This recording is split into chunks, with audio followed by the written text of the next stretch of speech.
पूजा अपने ससुराल में नई नई थी। क्योंकि पूजा की लव मैरिज थी, इसीलिए उसकी सास उसको बहुत ही लाड प्यार से रखती है।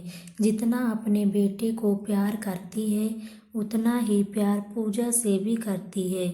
उसको अपनी बेटी समान ही मानती है। क्योंकि पूजा का थोड़ा सा जिद्दी स्वभाव था और वह थोड़ी नखरे वाली भी थी। यह बात उसके पति रवि को पता थी, लेकिन वह पूजा को बहुत प्यार करता था। इसीलिए वह कभी कभी उसकी जिद पूरी करने के लिए उसकी गलत आदतों को भी इग्नोर कर देता।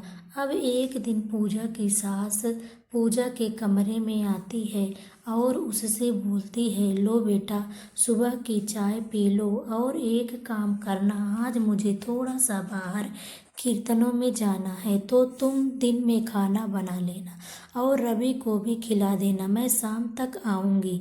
अब यह बोलकर वो घर से चली जाती है। वह शाम को घर लौटकर वापस आती है तो वह देखती है कि पूजा तो अपने कमरे में आराम से सोई है। फिर वह रसोई में जाकर देखती है तो उसने कुछ भी खाना नहीं बनाया हुआ होता है। पूजा थोड़ी देर बाद उठकर नीचे आती है और उसकी सास उसको चाय देती है और उससे बोलती है, बेटा, आज थक गई हूँ इसीलिए शाम तक सोई हो। पूजा बोलती है, नहीं माँ जी, आप घर में नहीं थे तो मैंने रवि से बोला कि चलो हम बाहर मूवी देखने जाते हैं, खाना खाना भी बाहर ही खा लेंगे। तो हम दिन में बाहर ही खाना खा कर आए और रवि आकर काम पर चले गए थे, इसलिए मैं बैठी थी तो मुझे नींद लग गई।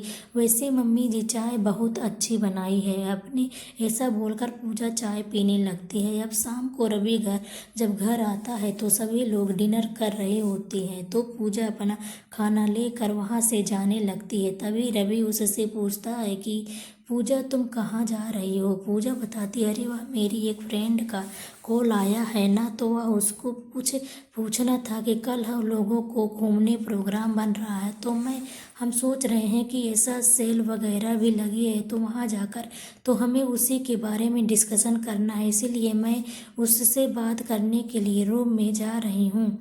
पूजा की यह बात सुनकर रवि नाराज हो जाता है और पूजा से तेज आवाज में बोलता है कि पूजा देखो, मैं तुम्हें आज तक कभी किसी चीज के लिए रोक टोक नहीं की है, लेकिन यह जो तुम कर रही हो अच्छा नहीं। यह सब लोग एक जगह बैठकर खाना खा रहे हैं और तुम अपना खाना उठाकर अपने कमरे में जाने लगी हो। फिर पूजा रवि से बोलती है कि मैंने बताया ना कि मेरी फ्रेंड का कॉल आया है, उससे बात करनी है। तभी रवि बोलता है, नहीं पूजा, तुम्हें सभी के साथ खाना खाना चाहिए और यह मैनर्स तुम्हें पता होने चाहिए कि जब सब लोग मिलकर खाना खा रहे हैं तो तुम्हें साथ में बैठकर खाना खाना चाहिए। तुम एक बार की बहू हो और बल्कि तुम और लोगों के खाना खिलाना चाहिए, उल्टा तुम्हारा खाना मम्मी लगा कर दे रही, उसमें से तुम खाना उठा कर लेकर जा रहे। रवि को यह बात सुनकर पूजा गुस्से में